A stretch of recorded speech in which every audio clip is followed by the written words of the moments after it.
Hello hello. प्यारे साथी नमस्कार। मैं केशपाल कुमार स्वागत करता हूं आपके अपने परिवार रोजगार विद अंकित में। आशा करता हूं कि भैया जी आप सभी अच्छे होंगे, बढ़िया होंगे, खुशहाल होंगे और जहां भी होंगे एकदम शानदार एवं जानदार होंगे। तो आप जैसे कि आप सभी को पता है, तो पहले ही बोलने लग गए कि केशपाल सर आएंगे बोलेंगे, मैं आशा करता हूं। तो इस बात पे मुझे हंसी सी भी आ रही। चलो तो सारी चीजें अब जान गए हैं। तो एक बार सभी के सभी मेरे साथी जोरदार तरीके से मेरे साथ इस सेशन में जुड़ जाएंगे और फिर हम अपने इस सेशन को एक शानदार तरीके से स्टार्ट कर पा रहे होंगे। वो घड़ी आप सभी की आई चुकी है। मात्र एक मंथ आपका एग्जाम के लिए बचा है। तो अब यहां पर मैं देखूं तो नाम तो भैया जी मेरे समझ में ना आ रहे। सीटू, मोनू, नेहा तो सभी यहां पर जो है जुड़ते हुए और आसपास में बैठे हुए अपने मित्रों को अवगत करा देंगे कि भैया केशपाल सर आ चुके हैं। और मैं कहना चाहूंगा कि कलम पकड़ फिर से लिखो, कलम पकड़ फिर से लिखो, तुम हार का इतिहास नहीं। तुम्हारी रगों में साहस है, केवल कोरा विश्वास नहीं। मिटा दो माथे की चिंता, मिटा दो माथे की चिंता, फिर एक नई हुंकार भरो। शिखर अभी भी बाकी है, तुम अभी थके दास नहीं। मेरे साथी फिर लग जाएंगे और इस कलम को पकड़ने का वो मौका हमें एक बार फिर मेरे साथी सरकार ने दिया है। और इतिहास लिखने का जो माता पिता इस गरीबी इस तंगी में जूझ रहे हैं, अपने परिवार को उठाने का एक बार मौका मिलता हुआ। और इसी के साथ भैया जी जागरण सीरीज, जिसमें यूपी जी के मोस्ट इंपोर्टेंट 300 क्वेश्चंस मैं आपके साथ साझा करूंगा। और मुझे पूर्णतः विश्वास है कि भैया जी ये क्वेश्चन आपका जो है भाग्य लिखने वाले होंगे। पूरी मेहनत तो की है। तो एक बार चलते हैं और थोड़ा सा जो है 30 क्वेश्चन भी होंगे, एक्सप्लेन भी करनी होगी। बाकी तो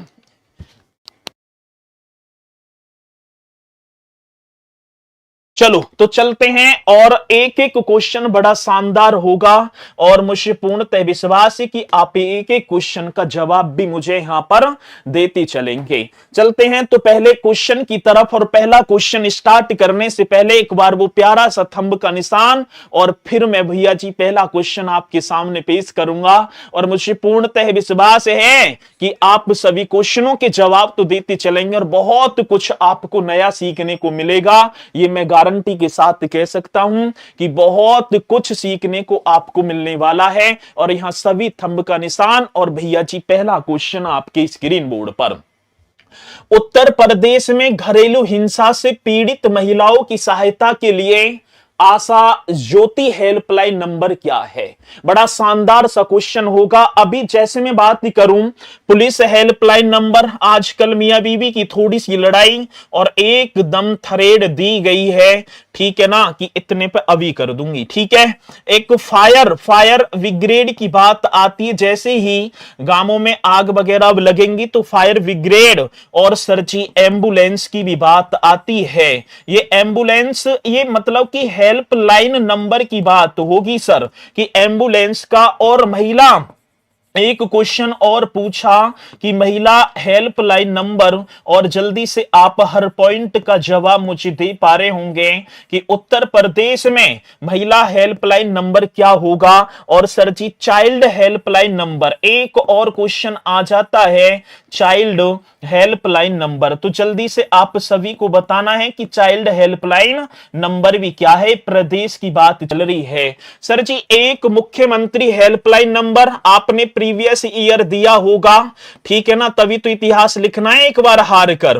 क्योंकि आपने देखा होगा एक क्वेश्चन आया था मुख्यमंत्री हेल्पलाइन नंबर से पूछा गया। लेकिन अब तो आप सभी को बताना है कि मुख्यमंत्री हेल्पलाइन नंबर क्या होगा। अब बता देंगे सर जी।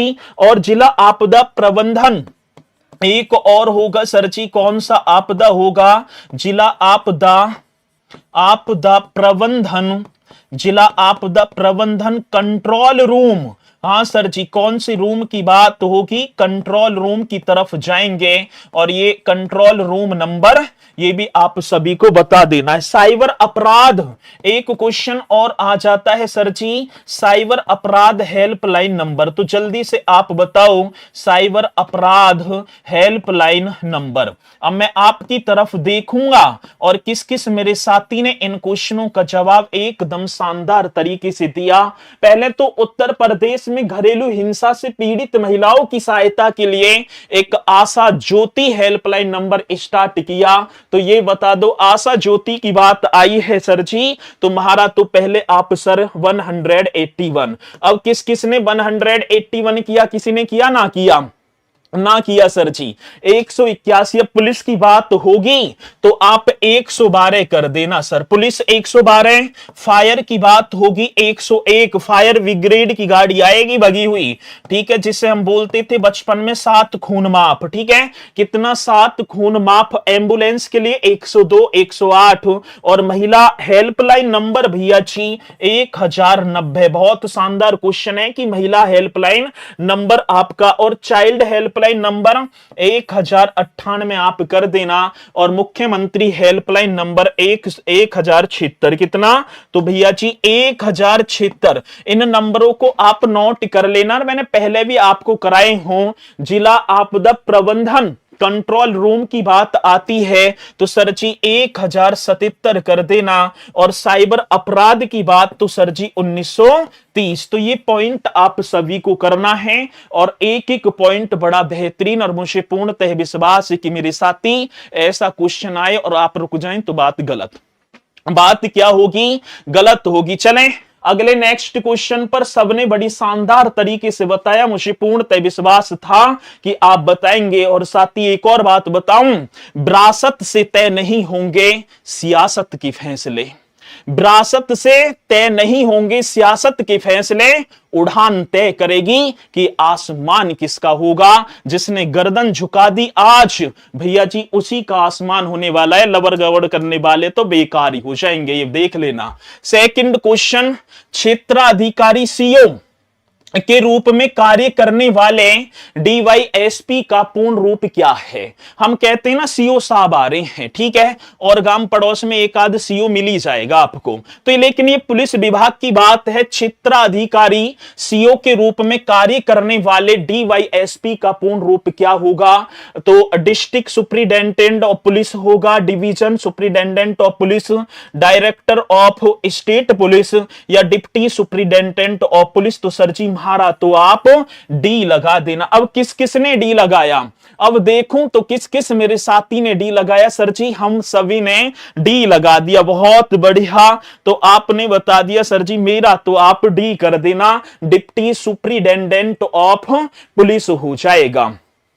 अभी आपका होमगार्ड का पेपर आया और उसमें एसएचओ की फुल फॉर्म पूछ ली। अभी आपने होमगार्ड का एग्जाम तो दिया होगा, सभी ने दिया है, मुझे पूर्णतः विश्वास है। और उसमें भैया जी एसएचओ की फुल फॉर्म पूछी, तो आप बताएंगे एसएचओ की फुल फॉर्म क्या है? जल्दी से बताओ एसएचओ क्या बना दिया भैया जी? तो स्टेशन हाउस ऑफिसर। किसकी बात होगी? तो आप लिख देंगे भैया जी स्टेशन हाउस ऑफ, मतलब ऑफिसर ही कर देना। क्या होगा सर जी? ऑफिसर। तो क्वेश्चन बना एसएचओ, ये क्वेश्चन आया था अभी होमगार्ड में, पूछा गया कि एसएचओ की फुल फॉर्म क्या है? स्टेशन हाउस ऑफिसर आप कर देंगे। और सीओ की बात होगी तो सर्किल ऑफिसर, ये जो होगा ना ये क्या होगा सर जी? ये होगा सर्किल ऑफिसर। बहुत बढ़िया। और मैं आपको बताऊं, हाँ सर एक बार देख भी लेंगे डीजीपी, ये वैसे मैंने करवाए हैं, एक बार फुल फॉर्म आप सभी को करनी है यदि परीक्षा पास करनी है तो, क्योंकि हर परीक्षा में एक क्वेश्चन यहां से आता है कि डीजीपी की फुल फॉर्म क्या है? डायरेक्टर जनरल ऑफ पुलिस, ठीक है ना, हिंदी में मैंने यहां लिख दिया पुलिस महानिदेशक। और वर्तमान में कौन है? डायरेक्टर जनरल ऑफ पुलिस वर्तमान में कौन होंगे सर जी? राजीव कृष्ण। कौन से कृष्ण जी की बात है? तो वर्तमान में आप राजीव कृष्ण कर देंगे। एडीजीपी की फुल फॉर्म क्या होगी? Additional director general of police होगा। आईजीपी हमारे यहां तो आईजी बोलेंगे, इंस्पेक्टर जनरल ऑफ पुलिस होगा डीआईजी, और इनसे क्रम में भी पूछा जाता है, क्रम में लगाओ तो deputy inspector general of police होगा। एसएसपी की बात सीनियर सुपरिटेंडेंट ऑफ पुलिस होंगे। एसपी की बात सुपरिटेंडेंट ऑफ पुलिस, ठीक है ना। Additional SP superintendent of police, ASP की बात आती है असिस्टेंट सुपरिटेंडेंट ऑफ पुलिस। और डीएसपी, ठीक है, हमारे यहां तो डीएसपी होता है तो डिप्टी सुपरिटेंडेंट ऑफ पुलिस। और देखो ये सेम वही नाम है, इधर हिंदी में भी लिखे हुए हैं, इधर भैया जी किस में लिखे हुए हैं, हिंदी में भी मैंने लिख दिए हैं। और आगे देखेंगे, और इंस्पेक्टर की बात आती है पुलिस इंस्पेक्टर, एसआई की बात होगी सब इंस्पेक्टर, और एएसआई की बात असिस्टेंट सब इंस्पेक्टर होगा। एचसी हेड कांस्टेबल, और सर जी कांस्टेबल जिस पर आप जो है तैयारी में लगे हुए हैं वो आपका होगा पुलिस कांस्टेबल, मतलब कांस्टेबल पुलिस कांस्टेबल की बात होगी। तो ये आप सभी को एकदम शानदार तरीके से कर देना है। मुझे पूर्णतः विश्वास है कि भैया जी यहां से क्वेश्चन निश्चित तौर पर बनने वाला ही है। चलो जी अगला क्वेश्चन, एक और पुलिस इंस्पेक्टर, मतलब हिंदी वाले हो गए। अगला क्वेश्चन, किसी संदिग्ध व्यक्ति की खोज के लिए एलओसी का पूर्ण रूप क्या है। एक और क्वेश्चन यहां पर हमारा बना, किसी कोई संदिग्ध व्यक्ति है और उसकी खोज करने पुलिस विभाग से ही है। एलओसी, क्योंकि ये शब्द बहुत आता है, एलओसी मतलब उन अपराधियों के लिए जारी किया जाता है जो देश छोड़कर भागने की आशंका में हैं। तो आप बताएंगे क्या होगा, लोकल ऑफिशियंस कोड की बात होगी, लुक आउट जो है सर्कुलर, तो ये यहां पर बन पा रहा होगा सर जी लुक आउट सर्कुलर, ठीक है। तो यहां पर किस किस ने, नहीं लाइन ऑफ कंट्रोल नहीं होगा, लुक आउट सर्कुलर होगा, ये क्वेश्चन बनेगा। बी जिस मेरे साथी ने बताया, क्योंकि मुझे पता था एलओसी यहां पर देगा तो लाइन ऑफ कंट्रोल आप बता देंगे। और यहां पर एक क्वेश्चन आता है सर जी एफआईआर का फुल फॉर्म क्या है। एक तो ये फुल फॉर्म आपको लिखना है, एक पीएसी का फुल फॉर्म, और सर जी एक एसटीएफ का फुल फॉर्म, ठीक है। तो एफआईआर का फुल फॉर्म फर्स्ट इंफॉर्मेशन, सबसे पहले इंफॉर्मेशन की बात आती है, फर्स्ट इंफॉर्मेशन रिपोर्ट होगा। और जी के ये प्रोविंशियल आर्मर्ड कांस्टेबलरी होगा, और ये स्पेशल टास्क फोर्स। और इन तीनों का जो आप ज्यादा से ज्यादा आप लिखेंगे तो ज्यादा से ज्यादा आप ही बेनिफिट में रहेंगे। इन तीनों की जवाब आपको कमेंट्स बॉक्स में लिखना है कि एफआईआर का फुल फॉर्म पीएसी और एसटीएफ। और जो पीएसी की स्थापना तो 1948 में हुई थी, ये भी मैं आपको बता देता हूं। और नेक्स्ट क्वेश्चन अगले आपकी स्क्रीन बोर्ड पर, चौथा क्वेश्चन होगा, उत्तर प्रदेश की वृद्धावस्था पेंशन योजना के तहत प्रति माह कितनी धनराशि प्रदान की जाती है। अब ये क्वेश्चन होमगार्ड में भी आया था, आपने भी किया होगा वृद्धावस्था पेंशन योजना। और मैं उन योजनाओं को यहां पर भी लिखवाऊंगा कि जिनके द्वारा, जल्दी बताओ भाई जवाब नहीं आ रहे, ऐसे कैसे बात बनेगी। यदि आप ऐसे रुक रुक कर, ठीक है ना, हारे हुए योद्धा की तरह जवाब देंगे फिर तो बात गलत है। तो वृद्धावस्था पेंशन में आप आ जाएंगे सर जी 1000 रुपए प्रति माह, और ये 3 महीना में 3000 रुपए की किस्त आपके खाते में डाल दी जाती है। एक क्वेश्चन आया, मुख्यमंत्री कन्या सुमंगला योजना, चलो मैं लिख ही देता हूं। एक योजना होगी भैया जी मुख्यमंत्री कन्या सुमंगला योजना के तहत कितनी धनराशि दी जाती है। मुख्यमंत्री कन्या सुमंगला योजना, एक तो ये योजना होगी, मैं अभी स्टार्टिंग वर्ष ना लिखा रहा, मैं स्टार्टिंग वर्ष लिखाऊंगा कल, लेकिन आज मैं लिखाऊंगा कि इस योजना के तहत कितनी धनराशि आज उत्तर प्रदेश सरकार के द्वारा दी जा रही है। एक क्वेश्चन आया सर जी मुख्यमंत्री कन्या विद्याधन योजना, कौन सी मुख्यमंत्री कन्या विद्याधन योजना। तो इस योजना के तहत प्रदेश सरकार बिटियाओं को कितनी धनराशि प्रदान करती है सर, अभी बता देंगे हम। एक मुख्यमंत्री सामूहिक विवाह योजना आपने पढ़ी होगी सर जी, कौन सी मुख्यमंत्री, हाँ जी सामूहिक विवाह योजना सामूहिक विवाह योजना के तहत कितनी धनराशि, हाँ जी, उत्तर प्रदेश सरकार प्रदान कर रही है। ठीक है, मुख्यमंत्री सामूहिक, एक निराश्रित महिला पेंशन योजना, एक और होगा सर जी निराश्रित महिला पेंशन योजना। इस योजना के तहत भी आप मुझे बताओ कि उत्तर प्रदेश सरकार कितनी धनराशि देती है, मतलब प्रतिमाही होगा इसमें। तो अब मुख्यमंत्री कन्या सुमंगला योजना किसी मेरे शेर ने बताया, सर जी हमने ना बताया, 25,000 कर देंगे। कितने हजार? 25,000 रुपये मुख्यमंत्री, हाँ जी, कन्या सुमंगला योजना के तहत। मुख्यमंत्री कन्या विद्याधन योजना तो 30,000 रुपए की धनराशि दी जाती है।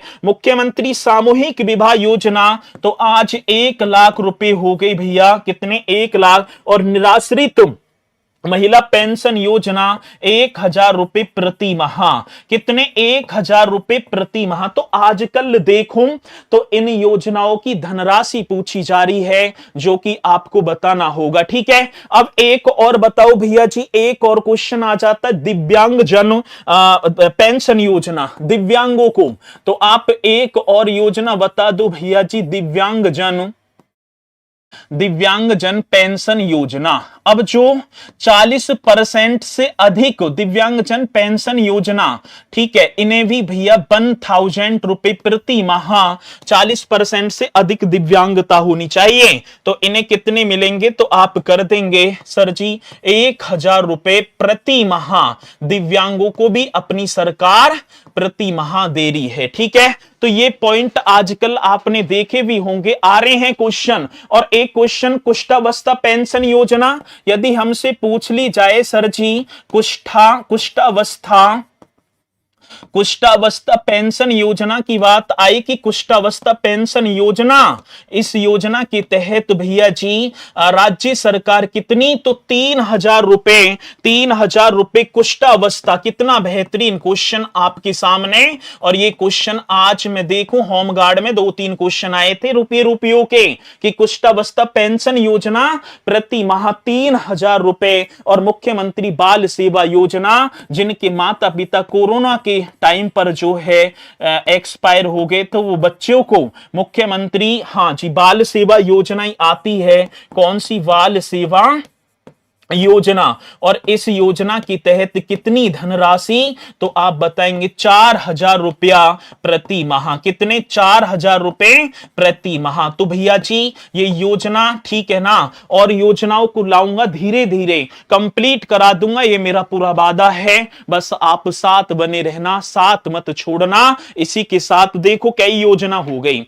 ये भी हो गई, ये भी होगी, और भी आएंगी अभी। अगला क्वेश्चन, उत्तर प्रदेश की बाल श्रमिक विद्या योजना के तहत स्कूल जाने वाले बालकों को प्रति माह कितना प्रोत्साहन राशि दी जाती है? ये भी क्वेश्चन आया था ना, उत्तर प्रदेश की बाल श्रमिक विद्या योजना, और जिसमें 8 से 18 वर्ष तक के जो बच्चे छोटे छोटे कारखानों में या खोखा वगैरह में कार्यरत हैं, उन्हें वहां से हटाना और भैया जी शिक्षा की मुख्य धारा में जोड़ने के लिए राज्य सरकार का एक और कदम 8 से 18 वर्ष के बच्चों के लिए, और जिसमें बालकों को कितने? 1,000 रुपए प्रति माह दिए जाएंगे। और सर जी बालिकाओं को 1,200 रुपए। ठीक है ना, बालिकाओं को कितने? 1,200 रुपए, और बालकों को 1,000। यहां भी क्वेश्चन हमसे पूछ लिया जाता है, तो आप बालिका बता देंगे सर जी, बालिका 1,200 और बालक 1,000। ठीक है, 200 रुपये कम दिए जा रहे हैं। और एक और क्वेश्चन पूछा गया सर जी हमसे यहीं पर, कि मुख्यमंत्री कृषक दुर्घटना कल्याण योजना, एक योजना और चल रही है, मुख्यमंत्री कृषक, किसान जो होते हैं, मुख्यमंत्री कृषक दुर्घटना कल्याण योजना। अब इस योजना के तहत आप बताएंगे मुझे कितनी धनराशि, यदि किसान की मृत्यु हो जाती है तो राज्य सरकार 5 लाख रुपए मृत्यु होने पर प्रदान करेगी। कितने? 5 लाख रुपए। ये भी आप सभी को कर देना। मुख्यमंत्री युवा उद्यमी विकास योजना, भैया जी एक और योजना आई, मुख्यमंत्री युवा उद्यमी कौन से मुख्यमंत्री युवा उद्यमी उद्यमी विकास योजना की बात। और इस योजना के तहत भैया जी विकास योजना 5 लाख रुपए का, ठीक है ना, ऋण दिया जाएगा। वो भी कैसा होगा, ब्याज मुक्त। 5 लाख रुपए का ऋण, 5 लाख रुपए का ऋण। और ऋण कैसा होगा सर जी, ब्याज मुक्त, कोई ब्याज ना होगा। तो इसे भी भैया जी अपना योजना वाले पॉइंट में ऐड कर देना। आ रही है बात समझ में सभी के। हाँ सर, नेक्स्ट क्वेश्चन की तरफ बढ़ेंगे। उत्तर प्रदेश के किस शहर में मदन मोहन मालवीय प्रौद्योगिकी विश्वविद्यालय स्थित है। मान जाऊं यदि इस क्वेश्चन का जवाब दो, इस क्वेश्चन का यदि आप जवाब दे दें तो मैं मान जाऊं कि उत्तर प्रदेश का वो कौन सा शहर होगा जहां मदन मोहन मालवीय प्रौद्योगिकी विश्वविद्यालय स्थित होगा। 4 सुनहरे से ऑप्शन आपकी नजरों के सामने। सर जी वाराणसी, गोरखपुर, झांसी या बरेली।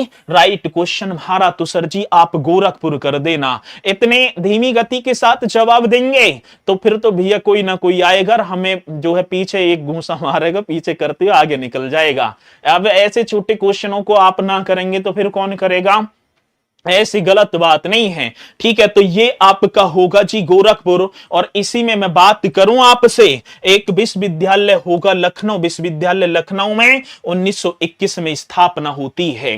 वीर बहादुर सिंह पूर्वांचल विश्वविद्यालय जौनपुर, राइट कर देना, 1987 में स्थापित हुआ। छत्रपति साहू जी महाराज विश्वविद्यालय कानपुर, कानपुर में होगा 1965 में। दीनदयाल उपाध्याय गोरखपुर विश्वविद्यालय, बीच में गोरखपुर लगा हुआ, 1957 में। डॉक्टर भीमराव अंबेडकर विश्वविद्यालय आगरा में 1927 होगा। डॉक्टर राम मनोहर लोहिया अवध विश्वविद्यालय, सर आप अवध जाना जी, और 1975 में इसकी स्थापना। ये मैथिली शरण गुप्त बुंदेलखंड विश्वविद्यालय झांसी में 1975 में स्टैब्लिश हुआ। और चौधरी चरण सिंह विश्वविद्यालय सीसीएस मेरठ, और ये आपका 1965 में ये भी भैया जी क्या हो गया, स्टैब्लिश हो गया। आ रही है बात समझ में सभी के। इन विश्वविद्यालयों की सूची में आंखों में ऐसे उतार देना भाई साहब, कभी भूले ही ना। अगला संपूर्णानंद संस्कृत विश्वविद्यालय वाराणसी, 1958 में विश्वविद्यालय का दर्जा दिया। पहले तो ये संस्कृत महाकॉलेज ही था। जोनाथन डंकन ने 1791 में स्थापना की, लेकिन विश्वविद्यालय का दर्जा 58 में मिला तो वाराणसी में। महात्मा ज्योतिबा फूले रोहिलखंड विश्वविद्यालय बरेली, 1975 होगा। और महात्मा गांधी काशी विद्यापीठ वाराणसी। अब इसे विश्वविद्यालय का दर्जा 1974 में, जबकि स्थापना तो 1921 में हो गई थी। वो किसके नाम से, काशी विद्यापीठ के नाम से, लेकिन विश्वविद्यालय का जो दर्जा दिया वो 1974 में, तो इसलिए 1974 यहां लिखा है। डॉक्टर राम मनोहर लोहिया राष्ट्रीय, देखो अभी होमगार्ड में आया था क्वेश्चन, डॉक्टर राम मनोहर लोहिया राष्ट्रीय विधि विश्वविद्यालय लखनऊ 2005 में। डॉक्टर राम मनोहर लोहिया आयुर्विज्ञान संस्थान लखनऊ 2018। ख्वाजा मोइनुद्दीन चिश्ती भाषा विश्वविद्यालय लखनऊ 2010। डॉक्टर शकुंतला मिश्रा राष्ट्रीय पुनर्वास विश्वविद्यालय लखनऊ 2008। और प्रोफेसर राजेंद्र सिंह रज्जू भैया, ठीक है ना, आरएसएस के भूतपूर्व अध्यक्ष रह चुके हैं। विश्वविद्यालय पूर्व नाम था इलाहाबाद राज्य विश्वविद्यालय, ये आपका प्रयागराज 2016। उत्तर प्रदेश राजश्री टंडन मुक्त विश्वविद्यालय पूर्व में डिम्ड विश्वविद्यालय के रूप में 1999 में स्थापित, ये प्रयागराज, ठीक है ना, विश्वविद्यालय 2004 में बना। डॉक्टर एपीजे अब्दुल कलाम प्राविधिक, वे एक और बताऊं यहां 1998 भी होगा, लेकिन इसे डिम्ड विश्वविद्यालय का दर्जा वगैरह दिया तो आप कंफ्यूज हो जाएंगे, 1998 करना। Doctor APJ Abdul Kalam Lucknow 2001। और उत्तर प्रदेश पंडित दीनदयाल उपाध्याय पशु चिकित्सा विज्ञान विश्वविद्यालय एवं गौ अनुसंधान संस्थान मथुरा 2001। तो इन विश्वविद्यालयों को भी भैया एक बार बढ़िया तरीके से कर देना, ठीक है ना। चलो जी, आ रही है बात समझ में। अब रुकने का टाइम ना, नो कह रहे रुक जाओ केशपाल भैया, यहां अब रुको जा रहा। अब चलो अगला क्वेश्चन, उत्तर प्रदेश सरकार द्वारा डीबीटी, ये क्वेश्चन आने वाला है, बहुत ही शानदार क्वेश्चन है। उत्तर प्रदेश सरकार द्वारा डीबीटी के माध्यम से अभिभावकों के खाते में वर्दी और बैग के लिए कितनी राशि भेजी जाती है। अभी देखेंगे वित्त वर्ष में, वित्त वर्ष जो है 26-27 के, ठीक है ना, बजट में और पैसे बढ़ाए गए हैं। तो अब बताएंगे कितनी धनराशि भेजी जाती है। तो आप कर देना सर जी 1200 रुपए। ये सबसे ज्यादा इंपोर्टेंट क्वेश्चन होगा। कितने, जिस मेरे साथी ने 1200 रुपए किए हैं वो एकदम करेक्ट बता पा रहे हैं। कितने रुपए होंगे सर?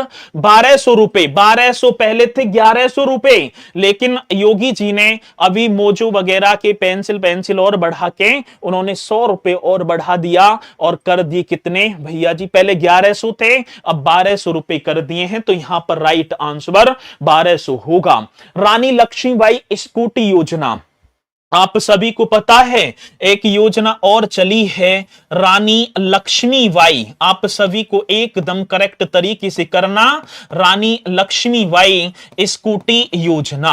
अब पहली बात तो ये होगी जो मेधावी छात्रा हैं, मेधावी छात्राओं को ये जो है इसका लाभ मिलेगा। और इसकी जो शुरुआत हुई थी, शुरुआत की बात है योगी जी ने वित्त वर्ष 25-26 में, ठीक है ना, कौन से बजट की बात है जो 25-26 का बजट आया था उसमें। और इस योजना के लिए 400 करोड़ रुपए की धनराशि जो है आवंटित की थी, 400 करोड़ रुपए की धनराशि। ये भी आप सभी को करना है। और इस योजना के तहत जो मेधावी छात्रा हैं, हाँ सर, कौन सी छात्राओं को? तो आप लिखेंगे मेधावी छात्राओं को, मेधावी छात्राओं को स्कूटी दी जाएगी। ठीक है, क्या दी जाएगी भैया जी? स्कूटी प्रदान की जाती इस योजना के तहत।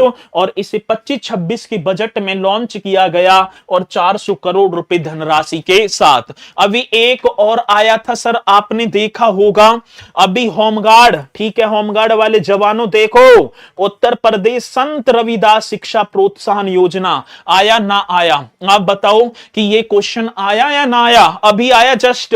उत्तर प्रदेश संत रविदास शिक्षा प्रोत्साहन योजना जो श्रमिकों के बच्चों को कक्षा 1 से स्नातक तक छात्रवृत्ति के रूप में, आर्थिक सहायता के रूप में, और उत्तर प्रदेश भवन एवं अन्य निर्माण कर्मकार कल्याण बोर्ड श्रम विभाग द्वारा इसे स्टार्ट किया गया। उत्तर प्रदेश स्वामी विवेकानंद युवा सशक्तिकरण योजना, इसमें चयनित छात्र छात्राओं को निःशुल्क टैबलेट स्मार्टफोन दिए जाएंगे, 2021 में हुई थी। इसकी nodal agency Uttar Pradesh development systems corporation limited Uttar Pradesh.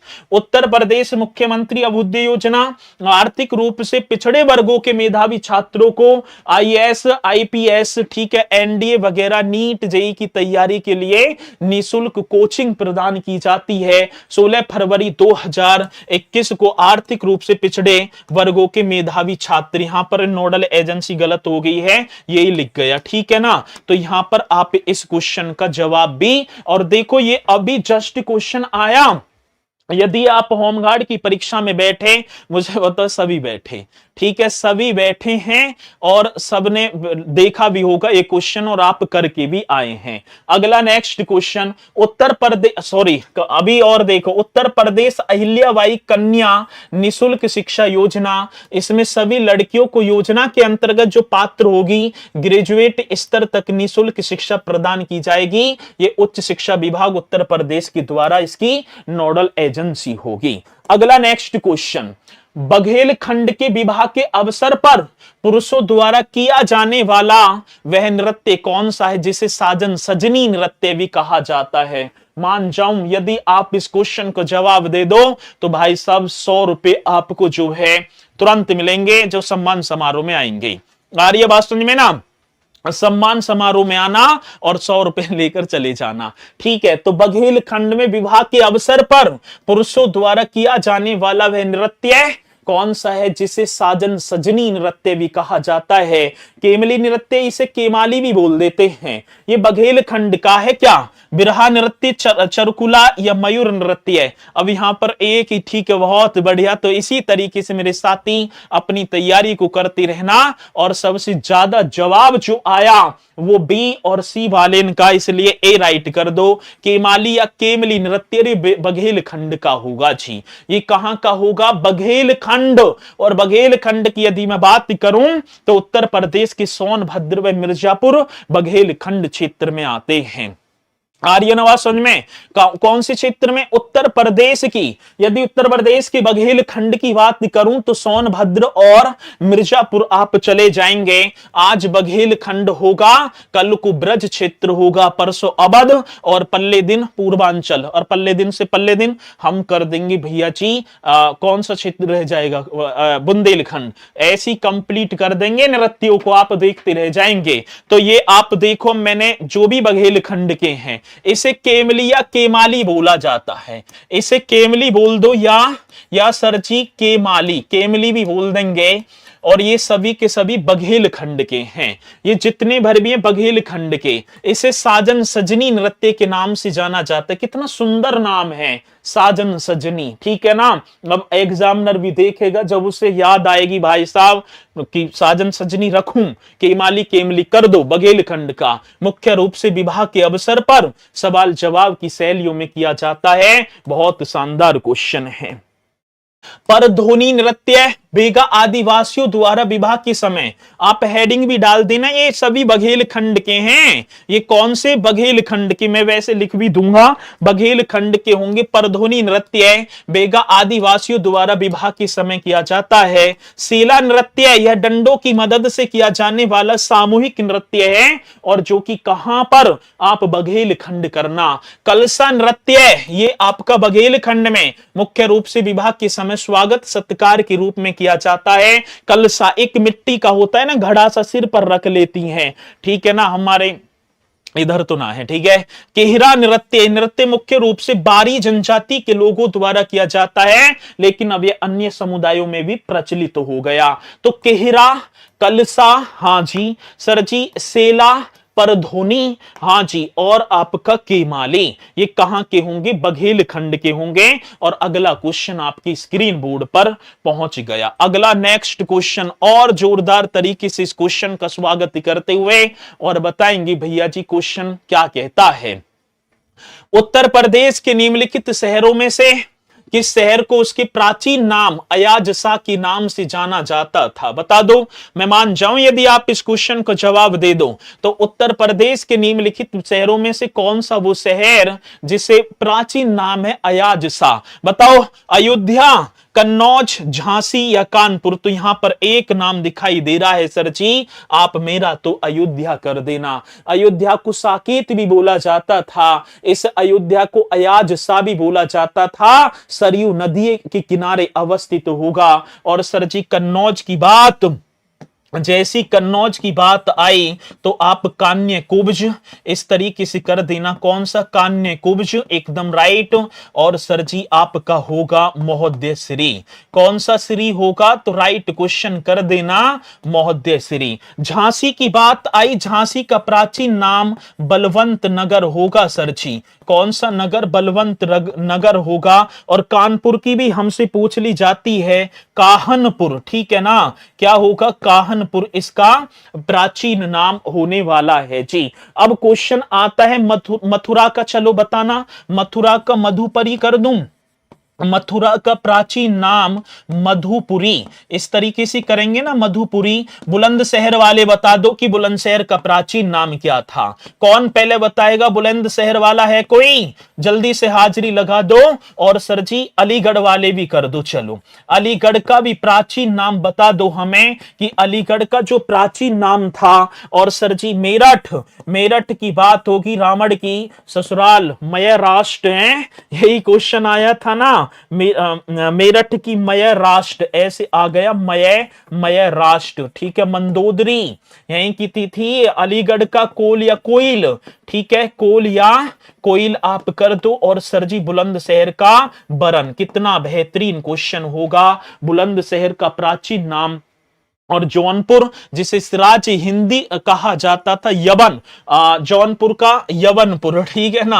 Jaunpur Siraj Hind की नगरी से जाने जाने वाला वो जौनपुर, जिसे भैया जी यवनपुर के नाम से जाना जाता था। पहले की बात है, पहले, ठीक है। ये आप एक बार इन पॉइंटों को नोट कर लेना चाहिए। अगला नेक्स्ट क्वेश्चन, किस राज्य के शासक के निर्वासन को शरीर से प्राण निकल गया कहा गया। भाई क्वेश्चन तो ठीक ठाक है, ठीक है। किस राज्य के शासक के निर्वासन को, वो कौन से राज्य के शासक हुए जिनके निर्वासन को शरीर से प्राण निकल गया कहा गया था। ये क्वेश्चन आप बता दो तो अवध ही कहा गया। वैसे तो आप पहचान लेंगे। और अवध के संस्थापक कौन थे। एक क्वेश्चन और आया, अवध के फाउंडर कौन थे। शहादत खां, नाम तो आपने पढ़ा ही होगा। हाँ सर जी, शहादत खां। और इस शहादत खां ने 1722 ईस्वी में, ठीक है ना, रंगीला बादशाह मोहम्मद शाह के समय अवध की स्वतंत्र राज्य की नींव डाल दी। और इसका अंतिम, अवध के अंतिम नवाब थे वाजिद अली शाह। नाम सुना होगा वाजिद अली शाह का, जिसे कुशासन का आरोप लगाकर अंग्रेजों ने कलकत्ता इसे निर्वासन कर दिया था जी। ये भी एकदम राइट है। बाकी अगला नेक्स्ट क्वेश्चन और बेहतरीन। इस क्वेश्चन का जवाब आप दे दो तो मैं मान जाऊं। ब्रिटिश उपनिवेशवाद के खिलाफ लड़ने वाले स्वतंत्रता सेनानी शहीद पंडित राम प्रसाद बिस्मिल की जयंती किस दिन मनाई जाती है। 2025 में बड़ी धूमधाम के साथ मनाई गई, आने वाली है। आप याद करो, जिस दिन आपका एग्जाम उसी दिन मेरे साथी उनकी जयंती भी होगी। अब मैंने हिंट दे दी, जिस दिन का आपका एग्जाम उस दिन इनकी जयंती भी होगी, मतलब आसपास ही है। जयंती के मतलब जयंती ना, एग्जाम के आसपास ही होगा। तो यहां पर राइट क्वेश्चन आपका सर जी 11 जून होगा, ठीक है। कै जून की बात, 11 जून 1897 की बात होगी। 11 जून 1897 ईस्वी को भैया जी शाहजहांपुर में, उत्तर प्रदेश के शाहजहांपुर में इनका जन्म हो जाता है। सभी को पता होगा किसको, पंडित राम प्रसाद बिस्मिल जी का जन्म 11 जून 1897 ईस्वी को शाहजहांपुर में। और भैया काकोरी ट्रेन एक्शन के मुख्य आरोपी बना दिए। और 19 दिसंबर 1927 ईस्वी को गोरखपुर में फांसी दे दी गई। 1927 ईस्वी को कहां सर जी, गोरखपुर में। आप सभी को पता होगा, सरफरोशी की तमन्ना अब हमारे दिल में है, देखना है जोर कितना बाजुए कातिल में है। ऐसी प्रताड़नाओं को सहा तब जाके देश आजाद हुआ। आज ठीक है ना, गलबजी कर देते हैं एक सेकंड में इधर से उधर को। तब किसी की बोलने की हिम्मत ना थी, तब ऐसे वीर सपूतों ने इस देश में जन्म लिया, जिनकी वजह से आज देखें तो भैया सारी चीज बढ़िया हो रही हैं। फांसी 19 दिसंबर 1927 ईस्वी को गोरखपुर में इनको फांसी दे दी गई थी। ये तो पता है ना। हाँ सर, इन्होंने एकमात्र देवी क्रांतिकारी दल का भी गठन किया गया था। 1918 में सबसे पहले एक मैनपुरी षड्यंत्र हुआ। उसके मैनपुरी षड्यंत्र में पहली बार जेल भी गए थे पंडित राम प्रसाद बिस्मिल जी। और हिंदुस्तान रिपब्लिक एसोसिएशन, आप सभी को पता होगा, HRA, हिंदुस्तान रिपब्लिकन एसोसिएशन एक पार्टी। और इस पार्टी की जो एस्टेब्लिशमेंट मैं बात करूं, स्थापना, तो आप कर देना 1924 ईस्वी को। 1924 ईस्वी को भैया जी कानपुर में हो जाती है। कानपुर में इस पार्टी की स्थापना हुई, हिंदुस्तान रिपब्लिक एसोसिएशन पार्टी। और इसके सचिंद्र नाथ सन्याल, पंडित राम प्रसाद बिस्मिल, चंद्रशेखर आजाद, अशफाक उल्लाह खां जैसे वीर क्रांतिकारियों ने इस पार्टी की स्थापना में अपना सहयोग दिया है। चलो जी आगे चलते हैं। Dot dot dot dot Uttar Pradesh की सबसे ऊंची चोटी कौन सी है? कोई भी बता दो मुझे, इसकी तो बताए सर, सब बता देंगे, ठीक है ना। ऐसे क्वेश्चनों को तो हम कर देंगे जी। बताओ उत्तर प्रदेश की सबसे ऊंची चोटी कौन सी? अमसोत चोटी, ठीक है ना, बैत लिंगछाप, डोली गट्टा या सोनसागोर? अब ये क्वेश्चन तो आ गया सर, स्पीड के साथ बताना है भाई। यदि ऐसे क्वेश्चनों पर आप अटकेंगे तो फिर नैया कैसे पार लगेगी। तो राइट कर दूं सर जी, अमसोत चोटी एकदम राइट होगा। और 957, ये पहले तो मैं बात करूं, उत्तर प्रदेश के सबसे उत्तरी जनपद सहारनपुर में स्थित होगी। 957 मीटर मेरे भैया जी इसकी हाइट होगी। 957 मीटर अमसोत चोटी उत्तर प्रदेश के सहारनपुर में, जहां शाकंभरी देवी का मेला लगता है। उत्तर प्रदेश का सबसे उत्तरी जनपद वो सहारनपुर, जहां पर देवबंद आंदोलन 1866 की बात है, ये आप सभी को पता भी है। और मैं आपको बताऊं सोनाकर और कैमूर पहाड़ियां कहां स्थित हैं। चलो एक और क्वेश्चन बता दो, क्योंकि ये बहुत बार क्वेश्चन आया हुआ है। सोनाकर एवं कैमूर, हां सर जी, एवं कैमूर पहाड़ियां, तो जल्दी से बताओ कि भैया जी ये पहाड़ियां कहां स्थित होंगे। तो सर मैं बताऊं, हां ये सोनभद्र व मिर्जापुर में। अच्छा जी, सोनभद्र व मिर्जापुर एकदम राइट क्वेश्चन होगा, जो कि आप सभी को बता भी देना होगा। सोनभद्र व मिर्जापुर में होगी, ठीक है ना। एक लखपति देवी, ठीक है, चलो एक क्वेश्चन और आया, लखपति देवी चोटी कहां स्थित है? लखपति देवी चोटी उत्तर प्रदेश राज्य के कौन से जनपद में? सर सोनभद्र कर दो, जो प्रदेश का सबसे दक्षिणतम जनपद होगा। लखपति देवी चोटी, कैसा क्वेश्चन है लखपति देवी। और डबक पीक, एक और क्वेश्चन आया सर जी, डबक पीक, ये आप कर देना, ये सोनभद्र में व मिर्जापुर। ऐसे कर दो, दो हिस्सा में आ रही है, ठीक है ना, सोनभद्र व मिर्जापुर। तो ये पॉइंट आप सभी को एकदम शानदार तरीके से कर देना है। लखपति देवी चोटी सोनभद्र में, डबक पीक ये भी करेक्ट। अगला नेक्स्ट क्वेश्चन, बलिया जिला उत्तर प्रदेश के पूर्व में स्थित किस मंडल का हिस्सा है? आज बलिया की बात आई ना सर जी, बलिया डिस्ट्रिक्ट उत्तर प्रदेश के मतलब कि किस मंडल का हिस्सा है? बरेली मंडल? ना सर, गलत कर दो। बस्ती को बस्ती कहूं, काके कहूं, उजाड़ नहीं ना, इलाहाबाद का तो आजमगढ़ कर देना सर। और इस आजमगढ़ में तीन ही होंगे, एक आपका आजमगढ़ होगा सर जी, एक आजकल मंडल वाले बहुत आ रहे हैं, एक आपका बलिया, और एक आपका बन गया सर जी मऊ, ठीक है ना, मऊ, ठीक है। तो ये आजमगढ़, बलिया और मऊ, इस आजमगढ़ मंडल में तीन डिस्ट्रिक्ट आते हैं। और ये 18 मंडल एक बार देख लेंगे। लखनऊ में लखनऊ हरदोई, भाई आप देख लोगे ना, आगरा मंडल, आगरा, फिरोजाबाद, मैनपुरी, मथुरा, वाराणसी में वाराणसी, चंदौली, गाजीपुर, जौनपुर, ये गोरखपुर हो गया, प्रयागराज। तो इन मंडलों को आप भैया जी एक बार जरूर देख लेना और याद कर लेना, ठीक है। मुरादाबाद में, मुरादाबाद, अमरोहा, बिजनौर, रामपुर, मिर्जापुर, भदोई, सोनभद्र, आजमगढ़, ये बताए दिया, सहारनपुर, मुजफ्फरनगर, शामली। तो इन्हें एक बार जरूर भैया जी जरूर 100% मंडलों को आप कर लेना जी। आ रही है बात समझ में? अगला क्वेश्चन, उत्तर प्रदेश की एक प्राकृतिक झील चित्तौरा झील किस जिले में स्थित है? आज चित्तौरा झील की बात है सर जी। उत्तर प्रदेश के कौन से जनपद में एक चित्तौरा झील होगी? अब जल्दी से बताओ सर जी। झांसी में होगी। झांसी में तो मैंने पढ़ा था बरुआ सागर झील है। कौन सी? जो राजा उदित सिंह के द्वारा निर्मित है, बरुआ सागर झील। बहुत बढ़िया सर जी, बहराइच में होना चाहिए सर जी। महाराज तो आप बहराइच कर देना। और ठीक है ना, बहराइच में तो होगी चित्तौरा झील। मथुरा की बात आती है तो मथुरा में तो हमने देखा सर आपका होगा नोहो झील। कौन सी? नोहो झील। आप देखो कुसुम कुंड भी यहीं पर होगा। और जब बात आई सर जी कानपुर की तो आप कर देना मोती झील। कौन सी? तो राइट क्वेश्चन आपका बन गया मोती झील। ऐसा क्वेश्चन आए और आप ना करें तो बात एकदम गलत हो जाएगी। बेला सागर, ये कृत्रिम झील है बेला सागर की बात। बेला सागर आप देखेंगे सर, ये आपका महोबा, महोबा को महोत्सव नगर के नाम से भी जाना जाता था। महोबा कर देना, बुंदेलखंड का ये डिस्ट्रिक्ट होगा जी। बेला सागर यहीं कर देना। दरवन झील अंबेडकर नगर उत्तर प्रदेश के उत्तर प्रदेश के गोंडा जिले में कौन सी नदी निकलती है? इस क्वेश्चन का जवाब इस तरीके से देना जैसे कोई भाई साहब योद्धा, ठीक है ना, जवाब दे रहा हो। चलो जल्दी से बताओ इस क्वेश्चन का जवाब और बताओ।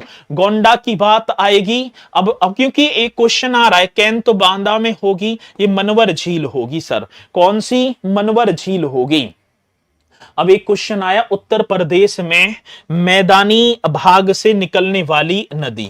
उत्तर प्रदेश में, इस क्वेश्चन है तो लिख लो भाई, उत्तर प्रदेश में मैदानी भाग से, उत्तर प्रदेश में मैदानी भाग से निकलने वाली नदी, क्योंकि ये क्वेश्चन बड़ा बेहतरीन है। निकलने वाली, उत्तर प्रदेश में मैदानी भाग से निकलने वाली नदी। अब जल्दी से हम कर देंगे। अब मैदानी भाग से कौन कौन सी? सर गोमती नदी पढ़ा था मैंने। कौन सी नदी? गोमती। पीलीभीत की फुलहर झील से निकल जाती है वरुणा, पांडो। एक नदी और होगी वरुणा, एक नदी का नाम और होगा पांडो, एक नदी होगी सई जिस पर प्रतापगढ़ स्थित है, आपने पढ़ा होगा, और ईसन। और कौन सी नदी भैया?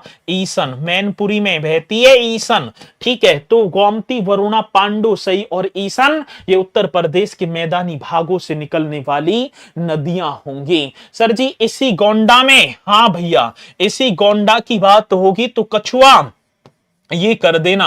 कछुआ, हाँ जी, संरक्षण रिजर्व केंद्र, कछुआ संरक्षण रिजर्व केंद्र बना है इस गोंडा में, क्योंकि क्वेश्चन नया है। और एक और बताऊं, ये कछुआ जो होगा संरक्षण केंद्र, ये सरजू नदी पर है सर। कौन सी नदी पर? सरजू नदी। ये भी आप सभी को लिख देना है। अगर आगे चलूं जी, आगे चलो सर, अगला क्वेश्चन होगा 2011 की जनगणना के अनुसार उत्तर प्रदेश का जनसंख्या घनत्व कितना है? कोई भी बता दो, ठीक है। रसगुल्ला की ठाकुर जी जल्दी से बताओ इस क्वेश्चन का जवाब। आज जनसंख्या घनत्व सरजू है, वो सरयू ना है, सरजू कर देना, सरजू। अब दूसरा पेन इस पे कौन सा लें भैया? या तो व्हाइट है और कोई सा दिखाई भी ना दे, ये दिखाई दे जाएगा, हाँ ये दिखाई दे जाएगा। चलो 2011 की बात आती है तो सर 829, कितने?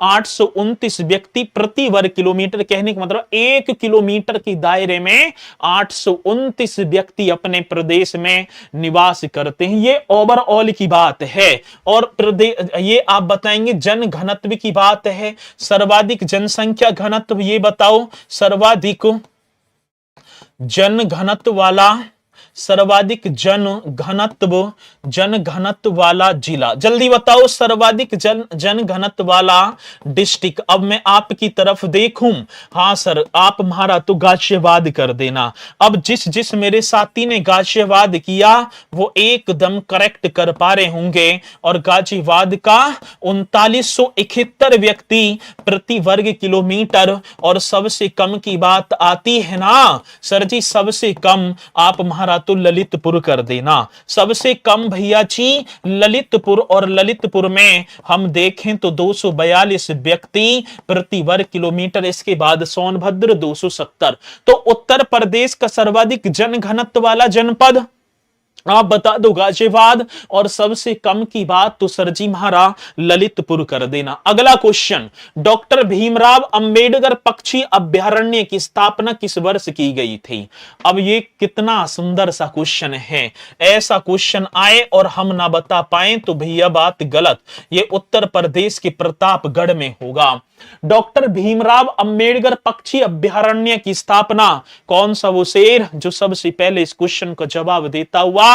उत्तर प्रदेश सरकार, बलिया। एकदम राइट क्वेश्चन बता दिया सर जी। आप मेरा तो 2003 कर देना। कितना? 2003। यहां पर राइट आंसर 2003 होगा भाई, ठीक है। बी कहां होगा? 2004 है। डॉक्टर भीमराव अंबेडकर पक्षी विहार 2003 होना चाहिए। अब मैं देखूं एक बार हाँ लिख भी रहा होगा, डॉक्टर भीमराव अंबेडकर पक्षी विहार 2003 में तो था। ये आपका प्रतापगढ़, एकदम राइट क्वेश्चन। और शहीद चंद्रशेखर आजाद नवाबगंज पक्षी विहार, और ये प्रदेश का पहला था सर जी। ये क्या था? प्रदेश का पहला। ये भी पॉइंट आपको करना है। 1984 उन्नाव, समसपुर रायबरेली लाख बहोसी 1988 में, कन्नौज में बखीरा वन्य जीव 90, संत कबीर नगर सांडी हरदोई 90 में, डॉक्टर भीमराव अंबेडकर 3। ठीक है ना, ये आप एक बार यहां पर देख लेंगे पूरी की पूरी टेबल। ठीक है, आपके सामने है, पूरी की पूरी टेबल आपके सामने है। ये कह रहे हैं भैया जी हमारा तो आप जो है 2000 ये वाला जनसंख्या घनत्व वाला गलत है 16। अब यदि ऐसे डिस्टर्ब कर दिया ना, जौन सी भी लाइब्रेरी होंगे तमाशा ही देखेंगे सब कि ये क्या हो गया। भारत के गणतंत्र बनने के बाद उत्तर प्रदेश का दूसरा राज्यपाल कौन था? स्पीड के साथ बताएंगे, एकदम बेहतरीन सा क्वेश्चन आपकी स्क्रीन बोर्ड पर बढ़ता हुआ। और इस क्वेश्चन का जवाब, भारत के गणतंत्र बनने के बाद उत्तर प्रदेश का सेकंड राज्यपाल कौन था? तो आप करेंगे कन्हैयालाल माणिकलाल मुंशी। कौन थे भैया जी? कन्हैयालाल। किस किसने बता दिया? सी। जिस मेरे साथी ने, ये तो जब मतलब कि संयुक्त प्रांत से उत्तर प्रदेश बना उस समय ये थे। और सर जी कन्हैयालाल माणिकलाल मुंशी। ऐसा ही तो क्वेश्चन अटकाएगा, मुझे पूर्णतः विश्वास है आप बी करेंगे। और बी आपने किया भी, तो इसलिए भैया जी सी कर देंगे। इसलिए भैया जी क्या कर देंगे? सी यहां पर राइट होगा। प्रथम महिला राज्यपाल यही तो क्वेश्चन आता है। पहली महिला राज्यपाल जिनका नाम होगा श्रीमती सरोजिनी नायडू। हाँ सर जी, नाम क्या होगा? श्रीमती सरोजिनी नायडू। छापो एकदम राइट तरीके से, श्रीमती सरोजिनी नायडू बन गया जी। और ये एक और बात बताऊं मैं आपको, हाँ सर 15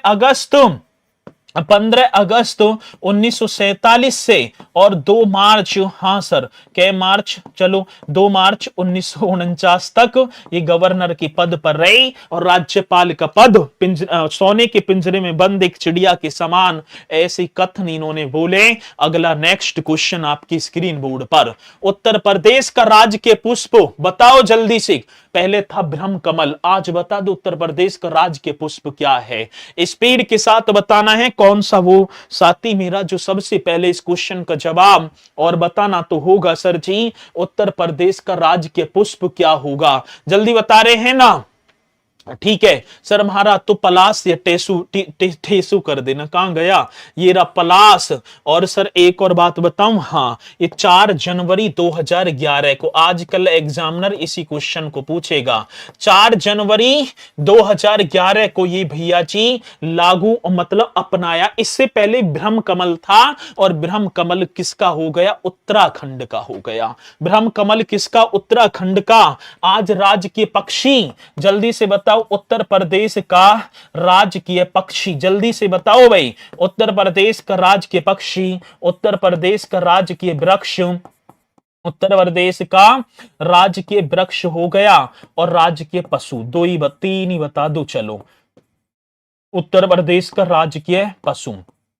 आज पक्षी की बात सर जी महारा तो आप सारस कर देना, ठीक है ना? क्या कर देना जी? सारस कर देना। पक्षी की बात आती है तो सारस, वृक्ष की बात आई तो अशोक, और पशु की बात आई तो बारहा सिंघा। कौन सा? तो सर जी बारह सिंघा। कैसा क्वेश्चन है सर जी? ऐसे क्वेश्चन हाँ इन्हें भी गलत कर देंगे हम, कसम है हमें। किस वर्ष उर्दू को उत्तर प्रदेश की दूसरी आधिकारिक भाषा के रूप में? तो आप कर देना 1989। और उत्तर प्रदेश में 2 ही राज्य की भाषा हैं सर जी, एक हिंदी और एक आपकी कौन सी होगी? उर्दू। थोड़ा सा स्पीड के साथ बढ़ चलेंगे। उत्तर प्रदेश के निम्नलिखित में किस शहर से पीतल का सर्वाधिक निर्यात होता है? अभी क्वेश्चन होमगार्ड में आ गया कि पीतल का शहर किसे कहा जाता है। अब बताओ, आप इस क्वेश्चन को ना बताएंगे हाँ सर, हम बताएंगे मुरादाबाद। ठीक है, कहाँ? मुरादाबाद, वो मुरादाबाद जहां पर प्रदेश का पहला संविधान पार्क बना है। ठीक है, संविधान पार्क ये कहां पर होगा? मुरादाबाद में। और इसी मुरादाबाद में doctor Bhimrao Ambedkar police academy भी होगी। Doctor Bhimrao Ambedkar, doctor Bhimrao Ambedkar police academy. करो एकदम राइट, वो मुरादाबाद सरची जो कि रामगंगा नदी के किनारे अवस्थित है, और उत्तर भारत का प्रदेश सरकार द्वारा पहला सेज स्पेशल इकोनॉमिक जोन भी मुरादाबाद और ये पीतल नगरी। ठीक है, उत्तर प्रदेश में भारत कला भवन कहां स्थित है? बताओ भाई भैया जी, एक क्वेश्चन और आया, उत्तर प्रदेश में भारत कला भवन, आप राइट कर दो सर जी, वाराणसी, और जिसकी स्थापना 1 जनवरी 1920 को हुई थी। जिसकी स्थापना 1 जनवरी 1920, राइट क्वेश्चन, 1 जनवरी 1920, ऐसा क्वेश्चन। मजे नहीं आ रहे भाई, एक बार जल्दी से बताएंगे, पॉइंट समझ में आ रहे हैं या ना? स्पीड के साथ एक बार जल्दी से थंब का निशान, और फिर आगे की तरफ बढ़ते हैं। भारत कला भवन की बात सर जी वाराणसी होगा। Roman Catholic church, Roman Catholic church बंद कर दो इसे। बेसिलिका ऑफ आवर लेडी, नहीं तुम्हारे टाइम जाएगा, ऑफ ग्रेस कहां स्थित है? Roman Catholic church basilica of our lady church, आप कर दो सर जी मेरठ। वो नौचंदी का मेला, वो नौचंदी का मेला जो हिंदू मुस्लिम एकता का प्रतीक माना जाता है, होली के अवसर, मतलब होली के महीना में, चैत्र का महीना होगा। ठीक है ना, चैत्र और हिंदू कैलेंडर में पहला माह भैया जी, एकदम राइट। ठीक है, उत्तर प्रदेश के किस क्षेत्र को मुख्य रूप से सोहर और कव्वाली के लिए जाना जाता है? वो सोहर जो बच्चे के जन्म दिवस पर गाया जाता है, जब बच्चे का जन्म होता है, ललना भैया हमारे अंगना में, और सोहर गा दिया जाता है मेरे साथी, जिसमें गीत के माध्यम से व्यक्ति के पूरे जीवन चक्र को प्रदर्शित कर दिया जाता है, और वो ही कव्वाली जिसका जनक अमीर खुसरो को माना जाता है। आप अवध क्षेत्र कर देना सर जी, कौन सा क्षेत्र कर देना? अवध क्षेत्र, जिसने किया अवध, वो एकदम राइट है। अगला क्वेश्चन, लखनऊ ख्याल गायकी के जनक के नाम से किसे जाना जाता है? आज लखनऊ की बात होगी, कल ठीक है ना, एक घराना कंप्लीट, परसों इस तरीके से। अब भी 30 क्वेश्चन, ठीक है। अब जो है आप करेंगे ये मदार खान, मुर्शिद अली खान, ये क्वेश्चन आए भैया। कौन से मुर्शिद अली खान? घसीट खान, छोटे खान ना, ये मुर्शिद अली खान होंगे, राइट होगा जी। अब्दुल करीम खान और अब्दुल वाहिद खान ने किस संगीत घराने की स्थापना की थी? कौन सा वो योद्धा जो सबसे पहले इस क्वेश्चन का जवाब देता हुआ बताएगा सर जी? अब्दुल करीम खान और अब्दुल वाहिद खान ने किस घराने की स्थापना सर जी? किराना घराना।